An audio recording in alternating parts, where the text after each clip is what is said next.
Buenas tardes, estamos en el día miércoles 28 de octubre del año 2020. Vamos a conocer en unos minutos qué está pasando en El Salvador y en el mundo. Y también en este momento vamos a saludar a Célida Magaña. Célida, muy buenas tardes. ¿Qué tal, Raúl? Feliz tarde, qué gusto como siempre acompañarte en esta entrega del Noticiero Hechos con lo más destacado ocurrido durante las últimas horas. Aprovechamos como siempre este momento también para saludar a quienes se conectan con nosotros a través de las diferentes plataformas digitales. Vamos a iniciar de inmediato con nuestros titulares. Sudagrip, con una familia de antigripales completa para aliviar los síntomas de la gripe, presenta los titulares de Noticiero Hechos. En esta emisión le tenemos todos los detalles del fallo en el juicio en contra de 9 policías y 4 civiles implicados en el homicidio de la agente Carla Ayala en diciembre de 2017. El principal implicado en el crimen continúa prófugo de la justicia. El expresidente de la Asamblea Legislativa, Sigfrido Reyes, su esposa e hijo enfrentaron hoy la audiencia por el delito de enriquecimiento ilícito. Ya le contamos. Más de 500 expedientes de posible enriquecimiento ilícito por investigar tiene la sección de probidad de la Corte Suprema de Justicia. Según uno de los magistrados, la institución está enfrentando problemas para resolver los casos. Nuevamente se concentraron alcaldes y empleados municipales y cerraron calles para exigir al Ministerio de Hacienda el pago de 5 meses de atraso del FODES. En el ámbito internacional continúan las violentas protestas en Italia ante las medidas restrictivas por la nueva ola de contagio del COVID-19. Ese país europeo registró en las últimas horas 205 muertos y cerca de 25,000 nuevos casos.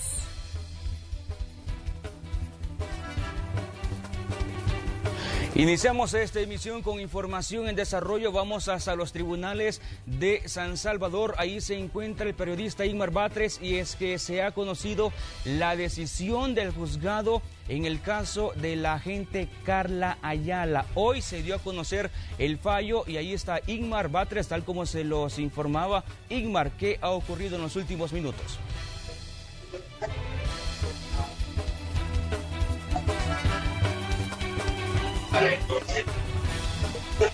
Tal como se los manifestaba, está en los tribunales Igmar Batres dando cobertura a la lectura de este fallo en el caso de los implicados del asesinato de la agente Carla Ayala. Igmar, te escuchamos. Adelante, ¿qué es lo que ha ocurrido hace unos minutos? Muy buenas tardes, Raúl, y también a la audiencia que está en sintonía de Noticiero Hechos. 4 personas resultaron absueltas en el fallo del caso Carla Ayala. Entre estos, el ex jefe del grupo de reacción policial, o bueno, el extinto grupo de reacción policial, Julio César Flores Castro. Él estaba siendo acusado de incumplimiento de deberes. Las otras 3 personas absueltas son familiares del prófugo Juan José Castillo Arevalo, conocido entre las filas policiales como Samurai. ¿Qué dice la Fiscalía al respecto de la condena de las demás personas? Recordemos que eran 13 procesados. Escuchemos a continuación qué dice Germán Arriaza y también a la defensora del ex jefe del grupo de reacción policial. Hemos estado direccionando permanentemente a la Policía Nacional Civil que debe cumplir con esa obligación legal de ubicar a este sujeto y presentarlo a las autoridades judiciales correspondientes para que enfrente la justicia. Pero sin embargo ya casi 3 años del hecho y no se ve que, o sea, se tenga alguna pista de dónde puede estar. ¿Qué significa para la Fiscalía el hecho de que Samurai aún siga prófugo de la justicia? Fíjese de que como Fiscalía nosotros consideramos que hemos hecho el trabajo que realmente nos corresponde. Sea Dios, el comisionado, que era el jefe del GRP, ha salido absuelto. Le hemos defendido porque sinceramente hubo una mala inclinación en incriminarlo. Este señor hasta ha perdido sus ascensos. Esperamos que todo le sea compensado. Y bendito sea Dios, les digo, realmente nos impresiona cómo la señora jueza ha sido tan puntual, tan exacta, tan apegada a derecho, a la Constitución, a los tratados internacionales, y esto para nosotros realmente es un ejemplo para otros jueces, para que tengan el valor también ¿verdad?, de diligenciar sus sentencias debidamente fundamentadas.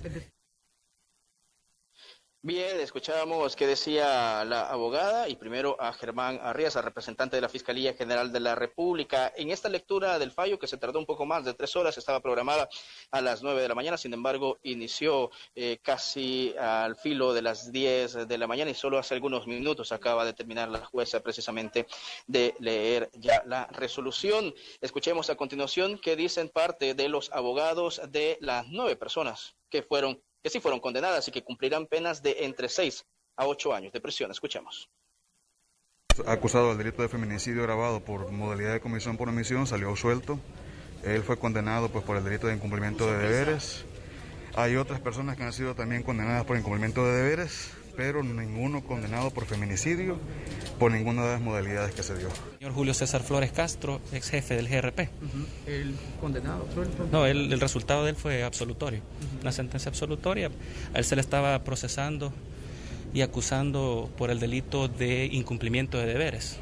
Bueno, en el caso de mi defendido, lo condenaron a 4 años de prisión por incumplimiento de deberes, lo cual vamos a esperar la sentencia, a ver cuáles son los argumentos, porque en el fallo oral que da, me parece que no tiene razón, no tiene sentido lo que dice la jueza. Pues esta persona hizo lo que debería, le disparó a la persona, lo lesionó en teoría y estaba la experticia donde el arma de él había sido disparada. Entonces ella dice que no fue suficiente. Bien, pero la Policía Nacional Civil también tiene una responsabilidad en este caso. Recordemos que el ahora prófugo, conocido como Samurai, todavía, precisamente no ha sido capturado por la Policía Nacional Civil. De hecho, Arnau Balenas, quien fungió como querella en este caso, hacía algunas acotaciones, pero vamos a escuchar qué dice precisamente Arnau Balenas sobre la responsabilidad civil que tiene la institución policial en este caso. Realizar la Policía Nacional Civil, ¿verdad? Por un lado, está obligado a revisar la malla curricular tanto de la Academia Nacional Pública como también de las capacitaciones que se imparten ya a los agentes. Pues. En segundo lugar, está obligada a ofrecer asistencia psicológica, atención psicológica a los familiares de Carla. En tercer lugar, se obliga también a la corporación a que en estos momentos está haciendo la modalidad de educación virtual y por tanto se entreguen 2 computadoras para que los hijos de Carla puedan seguir su educación, y además se les obliga a la policía a otorgarles becas para que puedan seguir estudiando, ¿verdad? Y finalmente...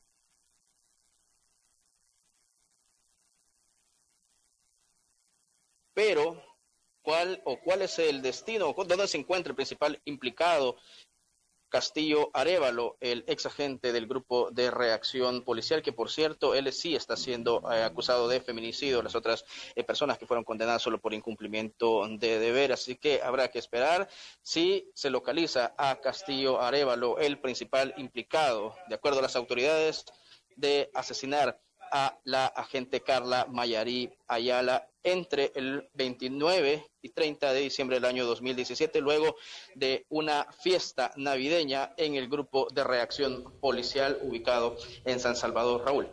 Ingmar, es decir que para resumir, de los 13 procesados, 9 fueron condenados, algunos hasta 8 años de prisión. Correcto. Y 4 fueron absueltos. El gran ausente sigue siendo Juan José Castillo, conocido como Samurai. Ya tú lo mencionabas como el principal implicado en el asesinato de la gente.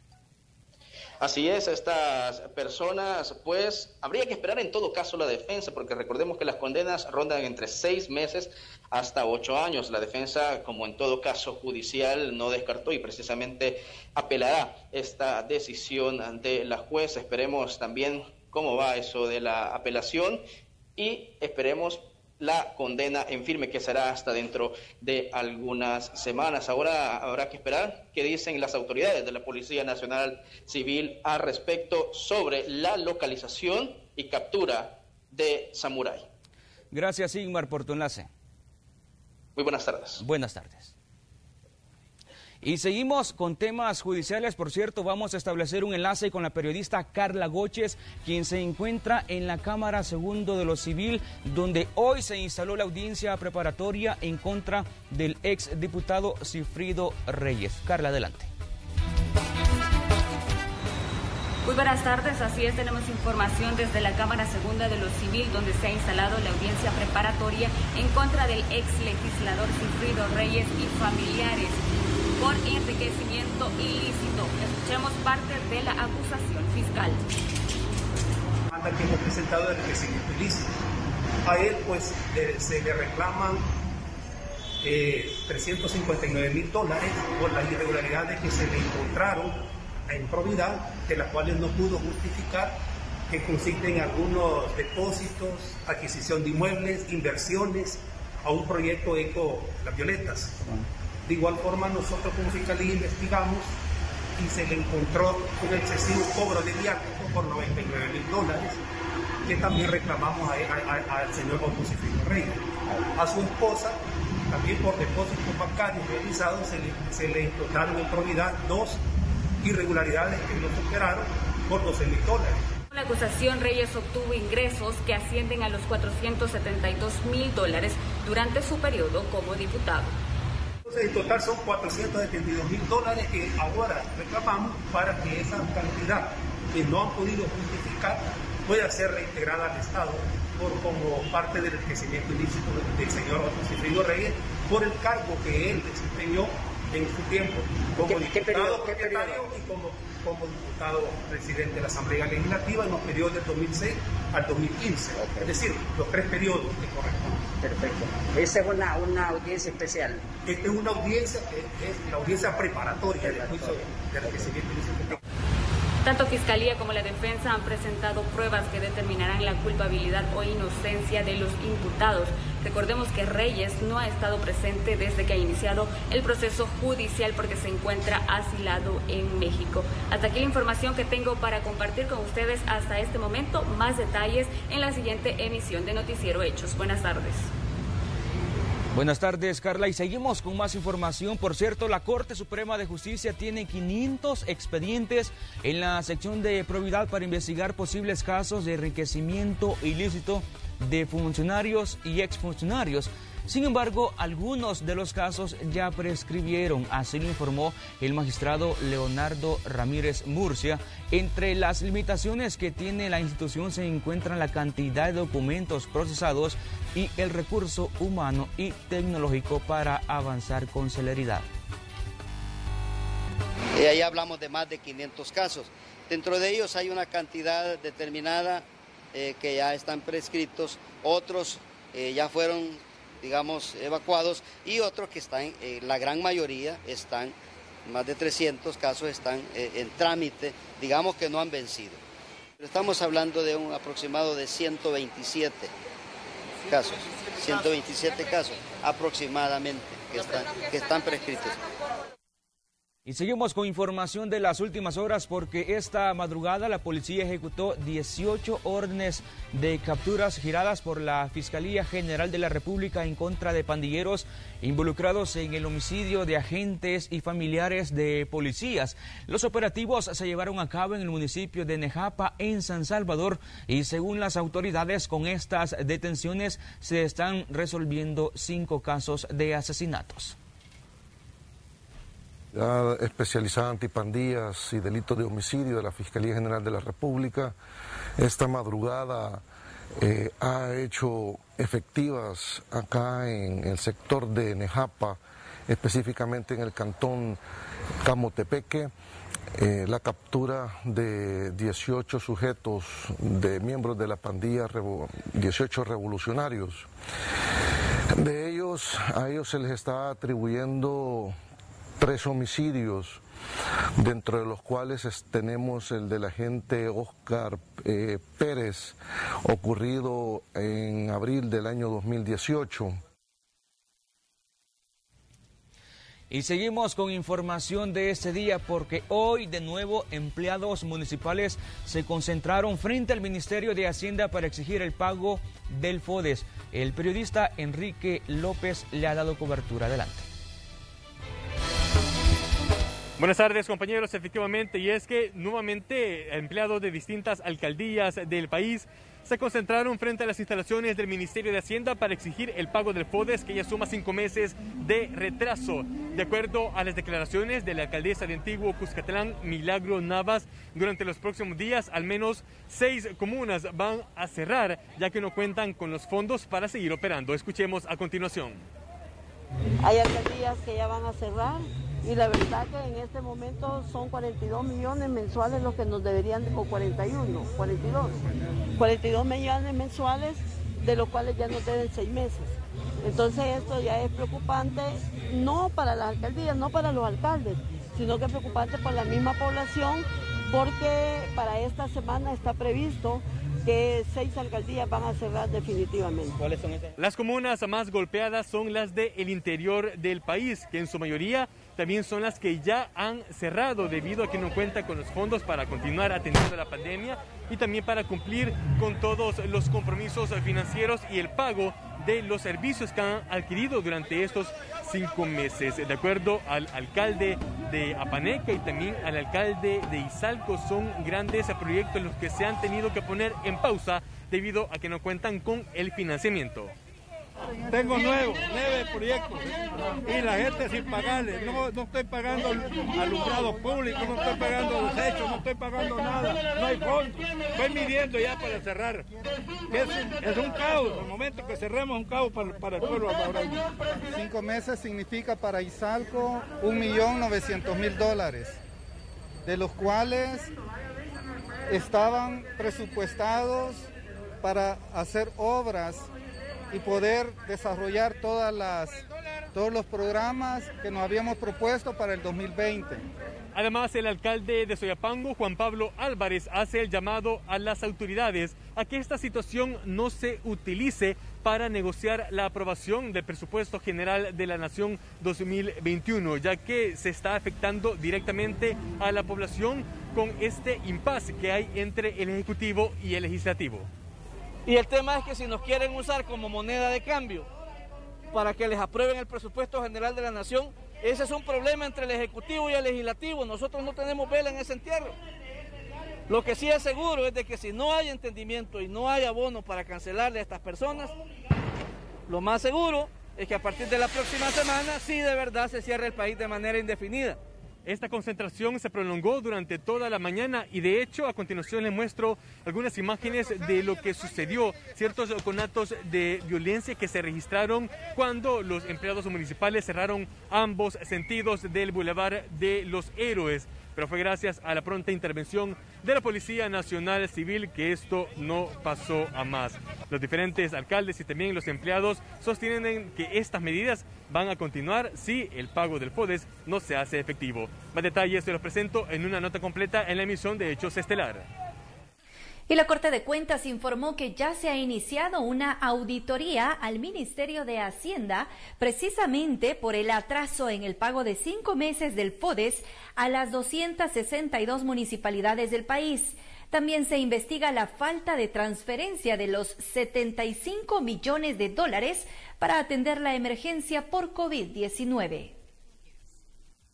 Hemos pedido algunas confirmaciones a los bancos, al Banco Central de Reserva, que aún entiendo no ha contestado, no ha dado la confirmación de si esos fondos están en la cuenta bancaria correspondiente, y hemos pedido también la confirmación bancaria de la disponibilidad de los fondos al BID, quien sí ya contestó de que esos fondos están disponibles desde agosto del presente año.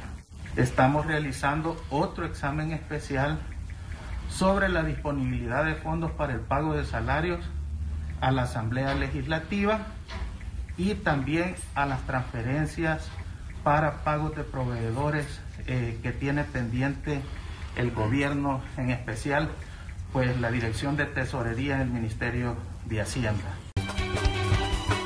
¿Se te alivió la tos? Con Palagrip. Sí, se te alivió la mocosera. Con Palagrip.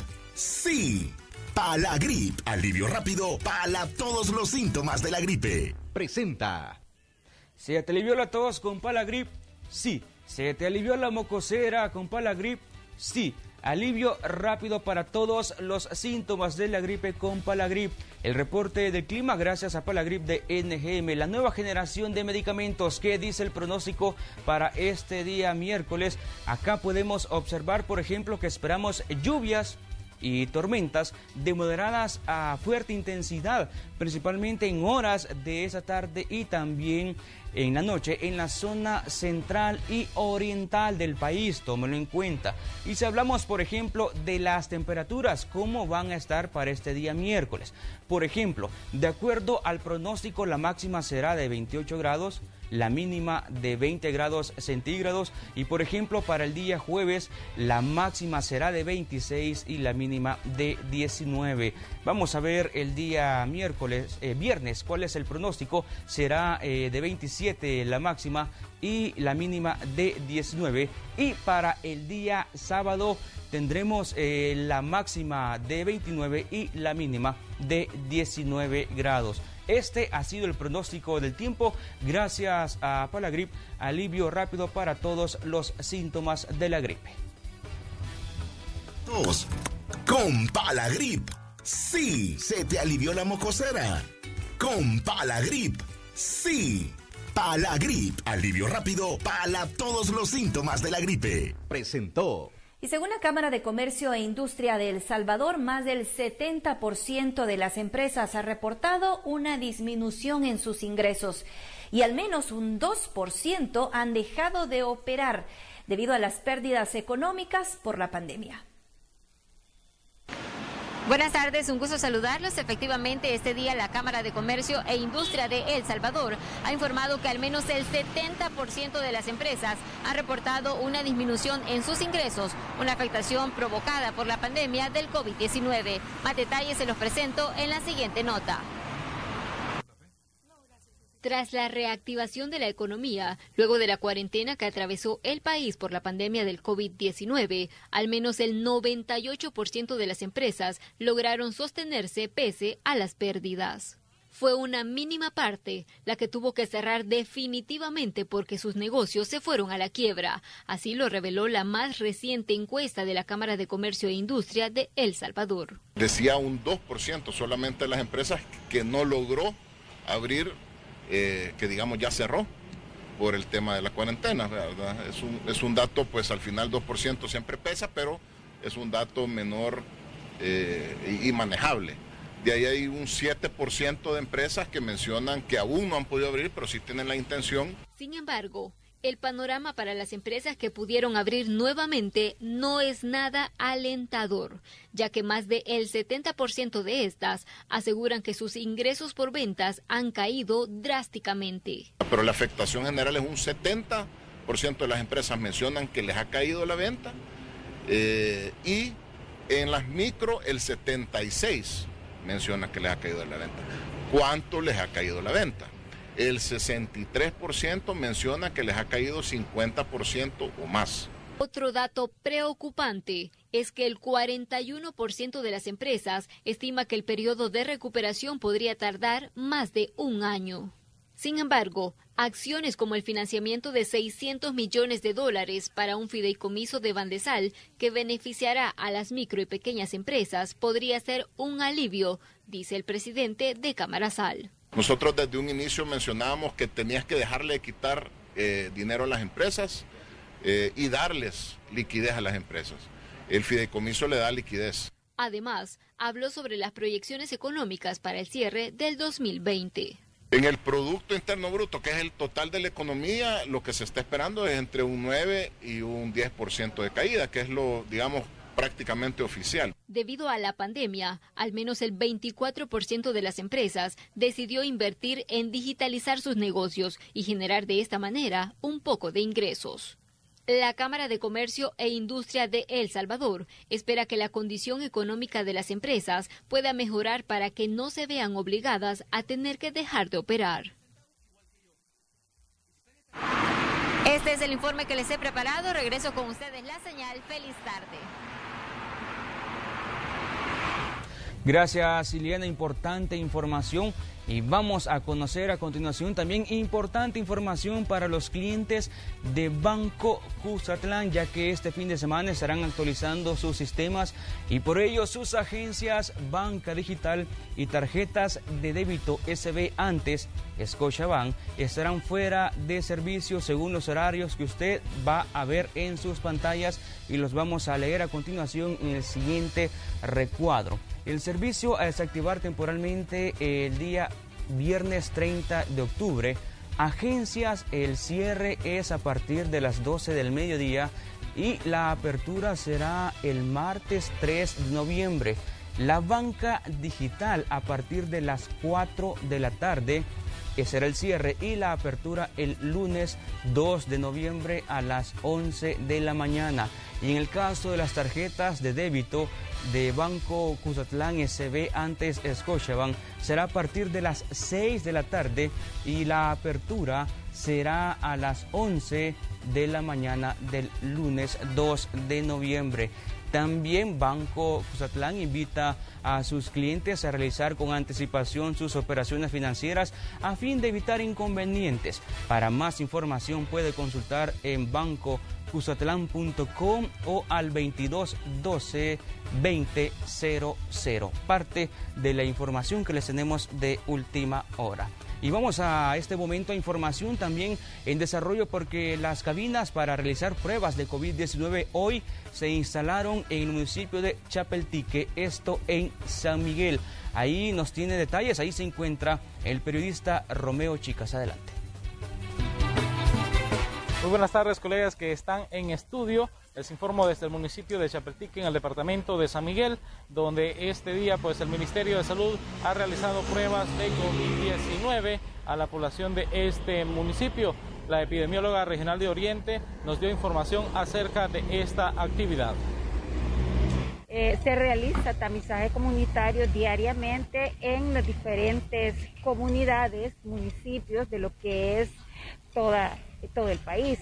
Este día nos tocó a nosotros como región oriental tener las cabinas y especialmente en el municipio de Chapeltique 300 pruebas. 300 pruebas son las que se van a estar tomando a través de las cabinas que se instalan acá en el Parque Central y en otro punto que se ha seleccionado. ¿Cuál es el objetivo? Pues brindarle a la población la accesibilidad para el tamizaje de la prueba de COVID para poder identificar la presencia de la circulación del coronavirus en lo que es la población de Chapeltique. Esas eran las palabras de la epidemióloga regional de Oriente del Ministerio de Salud. También nos afirmaba de que en el transcurso de la mañana ha sido poca la gente que se ha acercado a hacerse la prueba de COVID-19. Por tal razón también se han trasladado diferentes caseríos y cantones de este municipio de Chapeltique en el departamento de San Miguel. Con esta información regreso a estudios. Gracias por tu reporte y seguimos con más información porque hoy el ministro de Salud, Francisco Alaví, reaccionó a las declaraciones de los diputados de la Asamblea Legislativa quienes afirman del posible cometimiento de delitos al haberse utilizado 25 millones de dólares del Instituto Salvadoreño del Seguro Social para el Hospital El Salvador. Según el titular de Salud, todo se hizo conforme a lo permitido por la ley y que además se hizo para atender una crisis sanitaria generada por la pandemia que está afectando a nivel mundial. Agregó incluso que muchos de los pacientes atendidos en el nuevo hospital son cotizantes del ISSSTE. ¿Qué va a hacer con los 25 millones? Fácil, los 25 millones están en calidad de préstamo, el Ministerio de Salud pues lo va a ir pagando progresivamente al Instituto Salvadoreño del Seguro Social. ¿De qué manera lo va a pagar? El Instituto Salvadoreño del Seguro Social, dentro de sus deficiencias, no tiene la capacidad para brindar todas las atenciones a los usuarios del Seguro Social. Por eso es necesario que el Seguro Social a veces solicite el apoyo o la intervención del Ministerio de Salud, como son los casos específicos de las atenciones a niños en el Hospital Blue, como son los casos específicos de las atenciones en el Sistema Nacional de Salud en áreas periféricas donde no hay cobertura del Seguro Social, y de esta manera nunca se ha retribuido al Ministerio de Salud y de esta manera nosotros podemos ir descontando eso. Otra de las... Y el presidente de la Asociación de Colegios Privados de El Salvador se refirió a algunas modificaciones que podría tener la lista de útiles escolares para el próximo año.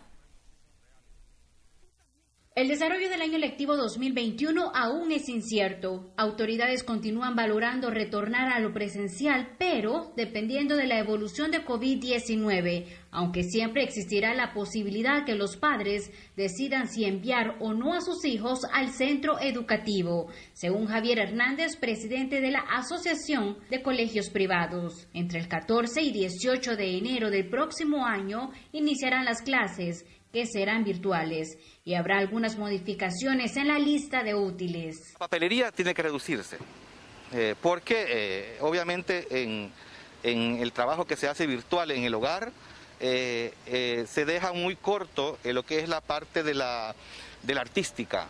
Lo que se puede incrementar son los recursos tecnológicos. Es necesario incorporar una computadora a la lista de útiles, es necesario incorporar una conectividad, es necesario incorporar una USB, es necesario incorporar otro tipo de recursos como son los audífonos, los micrófonos.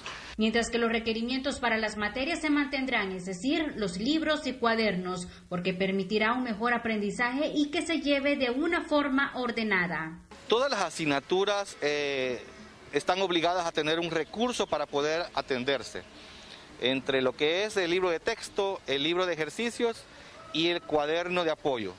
Entre esos tres recursos se basa cada asignatura. En nuestros colegios se sirven mínimamente 8, 9, 10, 11 asignaturas en cada grado. Para expertos en psicología, mantener este tipo de prácticas y el ritmo de estudio se traducirá en mejores resultados. El éxito es la suma de pequeños esfuerzos repetidos día tras día. Hay estudios sobre la importancia de arreglar nuestra cama todas las mañanas, que vendría siendo prácticamente lo mismo a que los niños mantengan sus cuadernos forrados, rotulados, sus libros ordenados, etc. Es que algo tan sencillo puede crear un gran impacto en nuestra vida. Es parte emocional y muy significativo para el niño y para el joven. Aunque reciban clases de forma virtual, es parte de los padres poderles fomentar la misma tradición. Se estima que al finalizar el año exista un 10% de deserción en los colegios privados, en primer lugar por el factor económico, la desmotivación y por las pocas condiciones para adaptarse al sistema virtual. Con imágenes e informe de Marcela Rivera. Vamos a conocer cómo se encuentra el tráfico vehicular a esta hora de la tarde. Vamos a hacer un enlace con nuestro compañero Gerardo Borja, quien se encuentra en la zona del Paso del Jaguar. Adelante, Gerardo. Gracias. A esta hora vamos con un reporte del tráfico desde el Paso del Jaguar. Vamos a iniciar hablando primero del carril que viene de la zona sur, ingresando a este sector, y quienes buscan llegar hasta el Hermano Bienvenido a Casa, el monumento del Hermano Bienvenido a Casa, ya sea en dirección del Boulevard Los Próceres o la 49 Avenida Sur. Podemos observar una carga de vehículos sin mayores complicaciones, bastante fluido. De igual forma, el carril que conduce hacia la zona sur, que van a San Marcos, a La Paz, o se dirigen también al barrio San Jacinto, un panorama bastante tranquilo, sin mayores complicaciones. Vamos a caminar un poco por este sector y vamos a mostrar también los vehículos que vienen en el carril de descenso de la calle Antigua a Huizúcar. Específicamente quienes vienen de La Cima, Santa Elena y La Libertad, podemos observar un panorama bastante tranquilo, sin complicaciones. También así el carril que conduce hacia el sector del redondel La Cima. Tómalo en cuenta, una muy buena vía para poder circular a esta hora, y mostramos los vehículos que se están incorporando en dirección de la calle y colonia Vistahermosa, ya sea para el sector de la colonia Málaga o buscarán incorporarse a la calle Montserrat o llegar a la 25 Avenida Sur, también despejado en ambas vías. Así que esta es parte del informe, compañeros en el estudio, amigos televidentes. Con este reporte yo regreso a la señal hasta el set principal. Muy buenas tardes. Y unos zapatos pueden ser la compra de tu vida. Por compras de $20 con todas tus tarjetas de crédito y débito Back Credomatic, participas en la rifa de un apartamento en Condominios Altea. Más información en www.backcredomatic.com. palagrip.com. Vamos a un corte, ya volvemos con más información.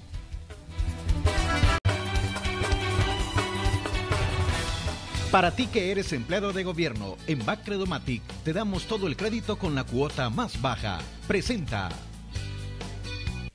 El crédito que necesitas con la cuota más baja para empleados de gobierno. Solicita el tuyo a domicilio enviando la palabra préstamo al 7170 42 22. Backcredomatic. Vamos a conocer a continuación lo más destacado en el ámbito internacional.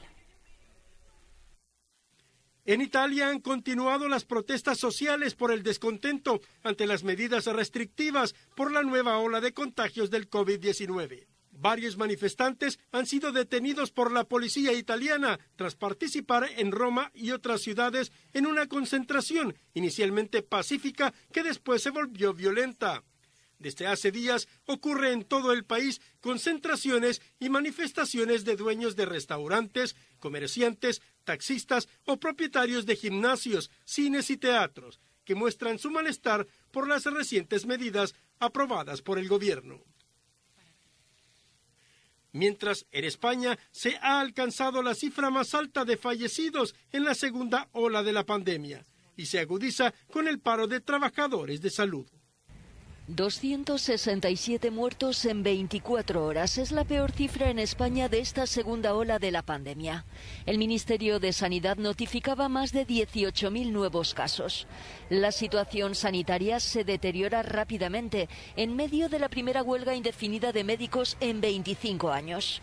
La incidencia acumulada sigue subiendo hasta superar los 436 casos por 100.000 habitantes, aunque 9 comunidades autónomas y Ceuta y Melilla superan esa media nacional.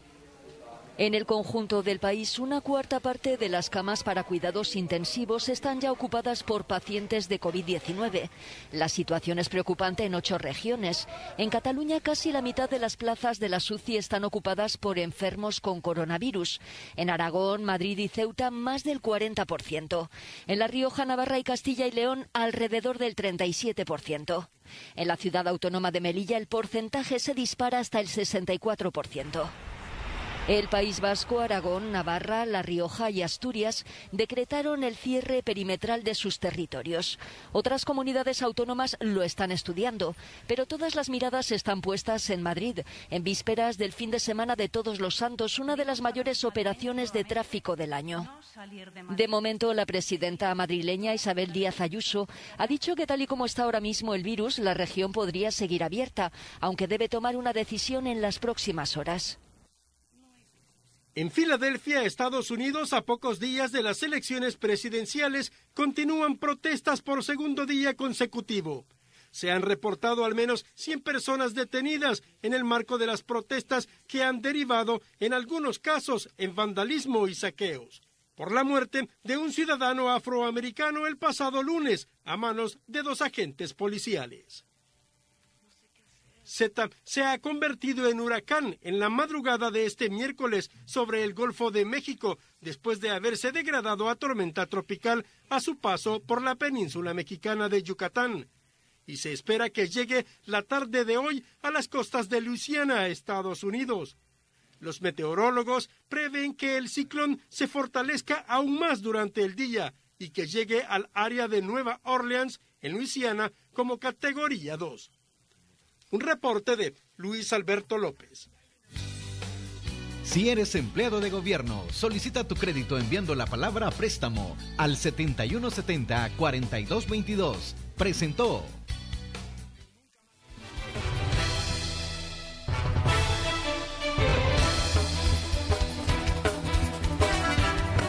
Y para conocer lo más destacado en el ámbito deportivo, nos enlazamos con Zuli Rodríguez, que nos comparte la información. Adelante, Zuli, buenas tardes. Muy buenas tardes, amigos. Bienvenidos a la sección deportiva, que hay noticiero Hechos. Este día vamos a hablar de los 32 años que tuvo que esperar el equipo de los Dodgers para coronarse como campeón de la Serie Mundial. Y no solamente eso, también hablaremos sobre los estadios que continuarán vacíos en España debido a los protocolos estrictos y a las dirigencias españolas que no permitirán público en los encuentros. Todo esto y mucho más se lo presentamos a continuación. De la mano izquierda de Julio Urías, los Dodgers volvieron a proclamarse campeones de la Serie Mundial 2020, 32 años después en el béisbol de las Grandes Ligas, con una doble histórica participación mexicana para la pizarra final de 3-1 frente a los Reds de Tampa Bay. Aunque el espectacular cubano Randy Arozarena adelantó a los Rays en la primera entrada con un cuadrangular, se apagó el poderío ofensivo de los de Florida y los Dodgers supieron aprovechar la mínima ventana que se les abrió en el sexto episodio para ahora sí saborear las mieles del éxito que se les negaron en los últimos años contra Astros y Red Sox.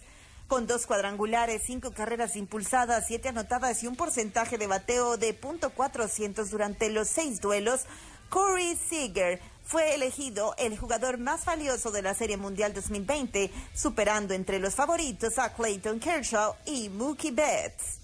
El Consejo Internacional de Salud de España aprobará la prohibición de presencia de aficionados en los estadios, luego de que algunos de los clubes de la liga que participan en la Champions League y Europa League solicitaran tener seguidores en las gradas. La UEFA permitió que todos los clubes tuvieran el 30% de capacidad en sus respectivos inmuebles sin aceptar aficionados visitantes. Sin embargo, el organismo que rige el balompié europeo señaló que la presencia de público dependería de las autoridades locales. La UEFA reiteró su firme oposición y la de su presidente Alexander Seferin al proyecto de crear una Superliga Europa y aseguró que los principios de solidaridad, promoción, descenso y ligas abiertas no son negociables. Alexander Seferin ha dejado claro en muchas ocasiones que la UEFA se opone firmemente a la Superliga y que los principios de solidaridad, promoción, descenso y ligas abiertas no son negociables. Es lo que hace que el fútbol europeo funcione y que la Liga de Campeones sea la mejor competencia deportiva del mundo.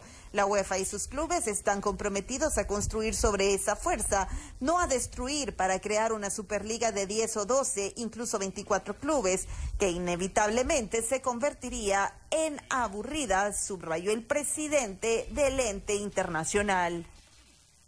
Esto ha sido todo en los deportes. Deseamos que pase una excelente tarde y nosotros nos vemos mañana nuevamente. Cuídense, bendiciones.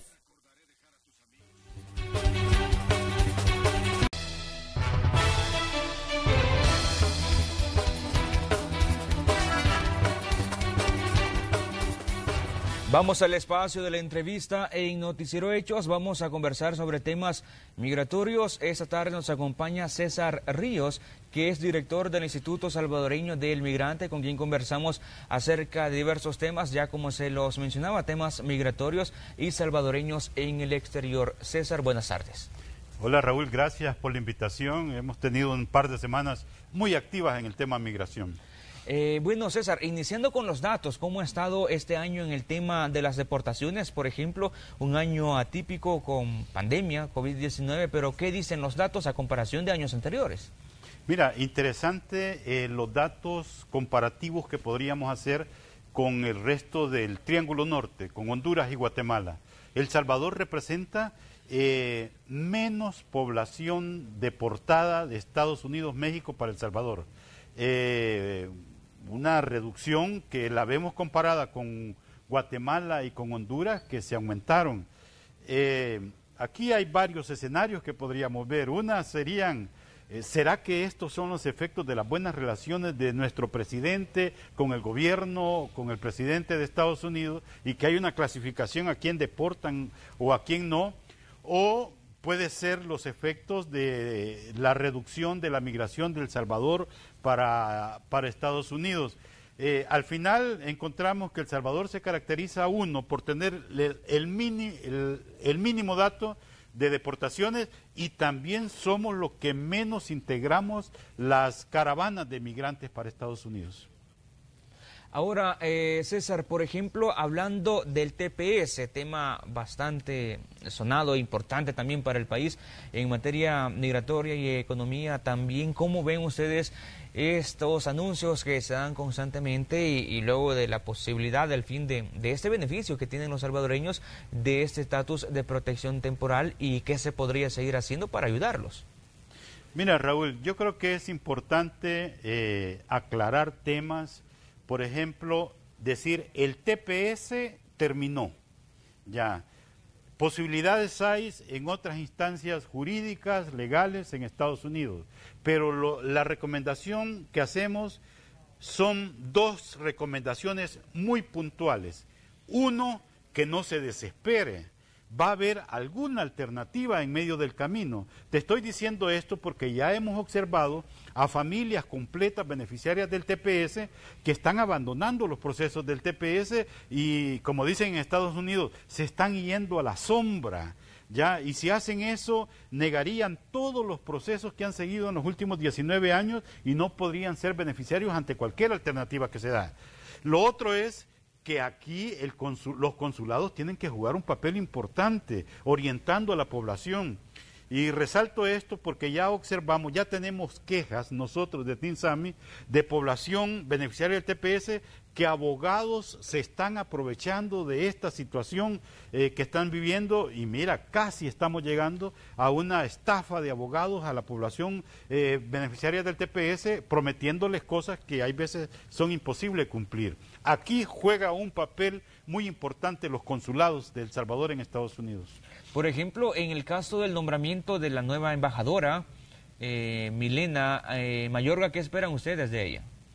Mira, tenemos una deuda muy grande. El Salvador debe comprender que las relaciones del Salvador con Estados Unidos no son de presidente a presidente. Estados Unidos tiene una de las democracias más respetables en Estados Unidos. Las relaciones de El Salvador deben ser con todo ese poder en Estados Unidos, el poder judicial, el poder ejecutivo, haya una relación amplia.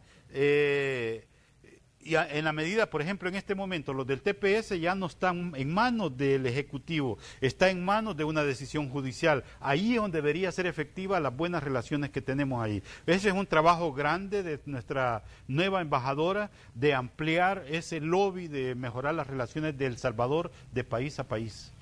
Estados Unidos, ya usted mencionaba que es una de las democracias más respetables que hay a nivel mundial y está en este momento un proceso de elecciones. Ya la próxima semana ya van a elegir al nuevo o van a reelegir al presidente de Estados Unidos. ¿Qué expectativas tienen ustedes, por ejemplo, en temas migratorios de quién continúe en la silla presidencial en Estados Unidos o al nuevo presidente, por ejemplo? Mira, en primer lugar, hemos observado como nunca en la historia una participación muy grande de la población latina migrante en Estados Unidos. Previo al día de las elecciones ya están votando. Tenemos dos opciones muy concretas en Estados Unidos. Un partido que está viendo a la migración como amenaza para la tranquilidad del pueblo norteamericano y otro partido que está está prometiendo mejorar las relaciones de cooperación con nuestros países y sobre todo un respeto a los derechos humanos de la población migrante en Estados Unidos. Los salvadoreños en Estados Unidos tienen que ver ese panorama y tomar las decisiones específicas, ¿no? En cuanto ya lo que tú decías al inicio, las deportaciones, ya sabemos los demócratas cómo trataron el tema de las deportaciones, ya vemos el Partido Republicano cuál es el abordaje que ha dado en las migraciones en los últimos años. Creo que ya Estados Unidos es un país muy grande que en temas de política debe garantizar la estabilidad de su país y sobre todo ha demostrado continuidad en sus planes económicos y sociales y todo eso. La decisión la tienen en las manos de voten, por favor, a nuestros compatriotas. Aunque, César, por ejemplo, si comparamos datos de deportaciones, tanto demócratas como republicanos han continuado con esa política de deportación. Incluso en algunos años, si se comparan los periodos presidenciales, los demócratas han deportado más gente, por ejemplo, en El Salvador, que los mismos republicanos, aunque el discurso sea completamente adverso entre ambos. Correcto. Y mira, Raúl, ahí tú estás tocando un tema muy interesante. Los últimos 10 gobiernos de Estados Unidos han utilizado la misma ley migratoria que se aplica en sus periodos. O sea, quiere decir que tanto demócrata como republicanos usan una misma ley, la cual lo que hacen es modificar con algunas órdenes ejecutivas, pero tienen el mismo instrumento legal. O sea, el abordaje en cuestión de país y de política es el mismo. Y ahí es donde tú haces la comparación, por qué uno deportó más y por qué uno deportó menos. Recordemos que el Partido Demócrata, el presidente Obama, prometió una reforma migratoria que terminó su periodo y no la cumplió. O sea, hay una deuda del Partido Demócrata con la población migrante en Estados Unidos de hacer esas reformas pertinentes. Ahora, ¿qué información reciben ustedes, por ejemplo, de los salvadoreños que están en Estados Unidos sobre el funcionamiento de los consulados? Ya usted hacía referencia a ese tema, pero ¿qué es lo que se dice? ¿Están funcionando o qué se necesita mejorar? Mira, hay una opinión casi generalizada de la necesidad de transformar los consulados. Los consulados no tienen que ser exclusivamente de trámite, de papeles y de fotocopia, de presentar un documento. El consulado debe convertirse como el amigo del salvadoreño que lo tiene ahí en la esquina, que estamos en una situación de política migratoria y de efectos migratorios que el salvadoreño quiere tener a alguien aquí. El consulado debe jugar un papel de orientador a toda la población nuestra. Ese trabajo no lo ha hecho el sistema consular. Esperaríamos que con la nueva embajadora empiecen los caminos para transformar el trabajo del servicio consular de El Salvador en el mundo. Por ejemplo, ya hablamos en el caso de las deportaciones, pero durante la pandemia nos podríamos detener en este punto porque continuaron las deportaciones, o qué información tienen ustedes y los datos que reflejan, por ejemplo, la asistencia también que se les da a estas personas. Mira, según los datos que nos dio la Dirección de Migración, nos hablan de alrededor de 10.000 personas deportadas en este periodo, en este año de emergencia, el cual es anormal el comportamiento. Lo que nosotros llamamos el ciclo del retorno se rompió y que necesitábamos un abordaje nacional de acuerdo a esta nueva realidad. Tenemos compatriotas que estaban casi 18 meses encerrados en un centro de detención en Estados Unidos en medio de la emergencia, y un día les dicen vas a ser deportado, y cuando fueron deportados entran a otra cuarentena y estuvieron casi 2 meses en otro encierro aquí.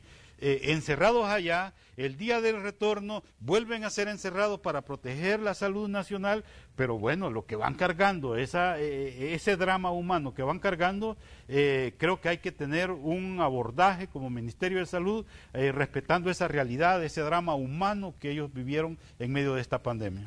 Recientemente también vimos el tema de las caravanas que cobró agenda, incluso desde Honduras se habló de caravanas que salieron con destino a Estados Unidos, pero estas fueron disueltas en su paso por Guatemala.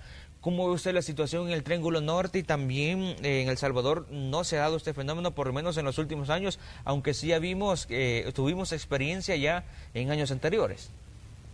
Mira, un mensaje directo al señor presidente de la República. Hay una cantidad considerable de población en El Salvador que todavía tiene esperanzas en las transformaciones que él planteó al inicio de su gobierno. Empleo, seguridad, protección y todo lo que se requiere para tener una calidad de vida en El Salvador. Y 2, el aumento de las remesas es un mensaje social de los salvadoreños en el exterior a nuestro país y a nuestros líderes políticos. Hay solidaridad, hay esperanza, el cual, si no se cumplen las promesas, vamos a terminar como lo que está haciendo Honduras, de migración masiva envueltas en una caravana. Ojalá que no lleguemos a estos extremos y ojalá que las demandas sociales para mejorar la vida se cumplan. Bueno, César, queremos agradecerle por acompañarnos acá esta tarde en la entrevista de Noticiero Hechos. Su mensaje para la población, ¿cuál es? No, muchas gracias a la población migrante salvadoreña en Estados Unidos. Cumpla su papel de participación ciudadana, vote, y hay un número considerable de salvadoreños norteamericanos que viven en nuestro país, y yo creo que por medio de la embajada también pueden ejercer su voto aquí en El Salvador. Así es que ojalá que todos los resultados favorezcan a nuestra realidad y a nuestros compatriotas migrantes en Estados Unidos. Muchas gracias, vamos a un corte y ya volvemos con más información.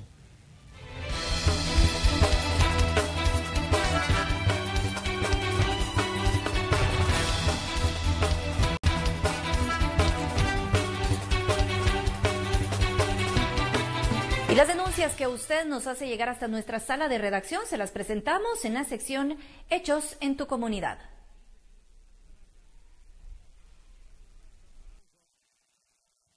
Habitantes de la calle principal que conduce a la colonia Monte Carmelo en Soyapango solicitan la reparación de baches que están dificultando el tránsito. Aseguran que los baches se han formado por fugas de agua potable y tienen más de 8 meses sin ser reparados.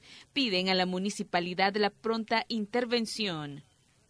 Una fuga de agua potable fue reparada por ANDA. Esta se había reportado sobre el Boulevard del Ejército y la 50 Avenida Norte en San Salvador. La fuga había formado un agujero que complicaba la circulación por la calle hacia Soyapango. Además, se colocó una capa asfáltica. Y buenas noticias para los residentes de la 12 calle Poniente en la colonia Cucumacayán en San Salvador, ya que ANDA envió a trabajadores a reparar la fuga de agua potable que reportaban hace una semana en esta sección de Hechos en tu comunidad. Solo falta que realicen el relleno del agujero y asfaltado para concluir el trabajo. Denuncie los problemas de la comunidad marcando al 2560-1240 o búsquenos en Facebook como Noticiero Hechos Más. Imágenes de Gerardo Borja, informó Melissa Galicia. Y vamos a más información. Hoy en la sección Negocios Hechos hablaremos de cómo sectores han tenido que cambiar la forma de ofrecer sus servicios. Esto debido a la pandemia de COVID-19. Por ejemplo, hoy hablaremos del caso de la medicina. Veamos. Reinventarse ha sido clave para los negocios durante la pandemia de COVID-19. El caso de las clínicas privadas no fue la excepción. Las consultas presenciales disminuyeron en un 70% en algunos centros de atención por diversas razones. El temor de los pacientes de contagiarse de coronavirus. No se permitía la permanencia de muchos pacientes. El horario de atención se disminuyó. Y aunque muchas clínicas se vieron afectadas, hicieron esfuerzos para no disminuir el personal. Muchos médicos pues tuvimos, me incluyo, que empezar a un campo pues que es el comunicarnos a través de redes sociales con nuestros pacientes, que sin duda pues afectó todo por seguridad, aparte de la protección personal de mascarilla, la higiene sanitaria y otros protocolos como los que se tienen internamente. Pese a la situación adversa, algunos médicos no dejaron de atender a los pacientes. Gerardo Funes, médico general, cuenta que en su caso particular las consultas aumentaron en un 200%. La clave fue rediseñar el servicio. Se enfocó en la visita domiciliar. En mi caso me rediseñé a través de la medicina domiciliar y el porcentaje pues, aumentó considerablemente, diría que un 200, 300%. Pero fue precisamente por el rediseño, porque una vez volvimos o hemos intentado volver a la normalidad, la demanda de consultas domiciliares ha vuelto a estándares basales. Sin embargo, la población ha atendido bastante bien este mecanismo de consultas. Algunos médicos optaron por la telemedicina, es decir, las consultas a través de un dispositivo electrónico. A raíz de la suspensión de las consultas externas en hospitales públicos y el Seguro Social, desde el 16 de marzo, la demanda en las clínicas privadas aumentó. Clínicas privadas han tenido que suplantar lo que instituciones como el Seguro Social, el Ministerio de Salud han hecho usualmente. Atender hipertensos, pacientes con enfermedades no transmisibles. Muchas de las alternativas utilizadas en la medicina durante la pandemia de COVID-19 en el país seguirán utilizándose, generan mayor comodidad y seguridad a los pacientes. Este es un informe de Kelly Ábrego para Negocios Hechos. Vamos a un resumen de noticias internacionales.